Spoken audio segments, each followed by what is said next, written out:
this is the new Maverick Vinales. Here's Valentino Rossi. Vinales said in the build-up to this crucial two-day test here in Valencia, he was not going to touch that motorcycle. There's not interested in playing Valencia. So Rossi's about to head out on circuit. We've got another few riders that have ventured out as well that will be posting time shortly. Ajari Iannoni's already put in his first lap time on an Aprilia. So Valentino will head out there on last year's bike as well, just to get himself all warmed up. Vinales goes across the line. It's Kurt here, but Pecco Bagnaia looks anything but a rookie on that motorcycle. Scary, isn't it? It's really scary at how comfortable he looks. He's only a couple of tenths shy of the man who's just delayed. The clock was ticking, but nobody went out. It was damp on circuit, so it's been a while, but hopefully everyone is out. And look at this, here they are then. Number 93, the 7-time world champion. Number 46, the 9-time world champion. Two men that were battling away in Sepang a couple of weeks ago. At the moment here in Valencia, with plenty of time left, as you can see with the clock at the top left. It's a factory Ducati 1-2 with Andrea Dovizioso and Danilo Petrucci. Third place at the moment for the Petronas Yamaha SRT of Franco Morbidelli. Jack Miller's popped out, but hasn't, he set one time, he's 7th, but he's gone straight back in again. And Marquez there, how fit is he after 2 big crashes over the weekend in Valencia? Rare mistake in a race for the world champion. The first time he's actually crashed out of a race, got no points, and it's not through, well, we say it's. So another run completed from Jorge Lorenzo then. The best he managed was a 32.5. This is Valentino Rossi, who just put in his fastest lap of the day. It's still not a time that can beat the 31.8 that he posted yesterday, but in comparison, be interesting to see what Jorge makes of that, because it's far more nimble looking. So Marc Marquez then on that last lap did put in his best of the day so far, a 1:31.911.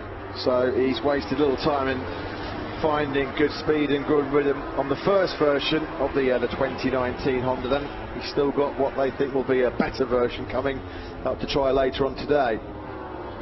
This is the bike he's already ridden. They've already got good information on this one, and of course Takao Yokoyama and all the engineers from HRC, they would have processed that information, they've digested it, and then based on what Marc Marquez's direction was, what he wanted, what his requests were, well then they've rolled out this, shall we say, second version that hopefully we'll get a glimpse of later on today. We'll just remind people that we're not anywhere near best laps or records here at Valencia. Obviously we are in late November now. It is very cool, and the circuit only dried a few hours ago. The circuit record, it does belong to Jorge Lorenzo. The best ever lap we saw here was his pole lap of 2016 at 1:29.4, so you can see that we're nowhere near that at the moment. So he's done laps on the 2018 Honda, he's done laps on the 2019 V1 Honda version 1. There you go, confirmation then on your screens that he's been out there on that 2019 Honda RC213V, the first version, which he has already tested before. Again, he's immediately surrounded by an army of Honda technicians. You can see there Kakubu-san just behind Alberto Puig. So influential in HRC's technical development throughout the years. He's been such a key cog of the HRC engineering department, both in Moto3 and in MotoGP, for quite a few years now. Rossi back out there. Top 6 at the moment then for the number 46. Taka Nakagami's just putting a decent lap time. He's got to the fringes of the top 10 in 11th place, so 1:33.134. Lorenzo. Sure, I could just see there a bit of a glinting sort of paddle, little lever for him to use that thumb rear brake. This is the first version then of the 2019 Honda RC213V, and it seems to be a bit of a weapon. You're right about the thumb brake. Matt, all of the factory Hondas have that on there. Just to let you know, Jorge has been out so far on the Honda that has the normal Honda fuel tank on it.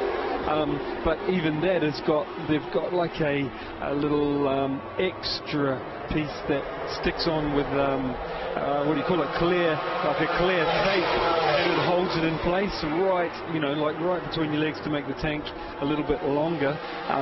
They've been playing with that already, and on the other bike is the one I was telling you about. He hasn't ridden it yet, but it has a fuel tank that is kind of modelled on what looks like the Ducati fuel tank that he settled on. Yeah, thanks for that, Simon. Interesting observation. Of course, Lorenzo, before those new ergonomic parts came for him in Mugello, his problem was, because the Ducati was such a physical bike to ride and you need so much upper body strength, he was just getting fatigued in races. Lorenzo, one of the fittest riders out there in the World Championship. These guys are finely tuned athletes, and they could probably be Olympic triathletes if they put their mind to it. But Lorenzo, with the brutal braking forces going through his upper body and his arms, he just tired. Remember in Le Mans he led, didn't he, for so long, and then just dropped back through the field like a stone. At the very next race, out came the ergonomic upgrades, and he was lethal, he was unbeatable. And he went from fading like a cheap pair of curtains in Le Mans to being a dominant race winner in Mugello just by a few parts that probably cost the county a couple of €100. Honda will be keen not to make the same mistake. They'll have seen that with their own eyes. They'd have probably been chuckling at the situation, but they'll make sure, Matt, one of the first things they do is let's get him comfortable on this Honda. I do just wonder why as well, Steve. I mean, like, Lorenzo knows exactly what he wants to go fast on a motorcycle. He would have not just started asking Ducati for those parts around Le Mans. You just wonder, what I wanted earlier, well, this story may well not have been ending at the end of 2018. You just wonder why, when it was something so basic. It wasn't like he was saying, well, I can't ride this chassis, build me a complete brand new chassis. And any information back? Yeah, so this is right, we have a test program, so it's a new compound for the rear. We have one soft compound and one hard compound to test for next season. Unfortunately, the weather condition yesterday, today is not the best one.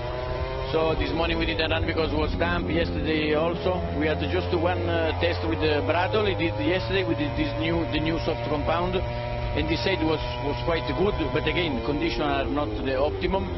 So now we are waiting at the end of the day when the track maybe there is more temperature and more rubber on. We will go ahead and try to test this compound. And the goal is to have more grip, give more grip and better consistency, better durability. So we will see at the end of today if we can get more information.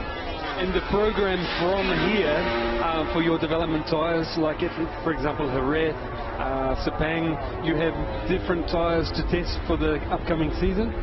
Yes, for the winter test we have a test program. It's all based in compound. For the front, for example, we will work in Jerez, in Sepang. Front is a compound that is in between the medium and the hard range, because we realize in some race that some riders they can use the medium. Then when the medium is too soft, they are not able to go on the hard because it's too hard. So we try to find something in the middle, in between the medium and clear the tire specification. So the only time to develop to test will be the Sepang, Qatar and Jerez.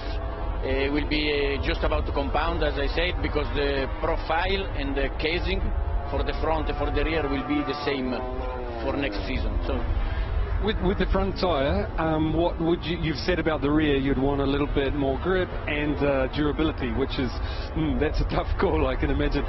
With the front, what are you trying to find there? You said about a compound in between, but is there other things you're trying to improve with the front tyre?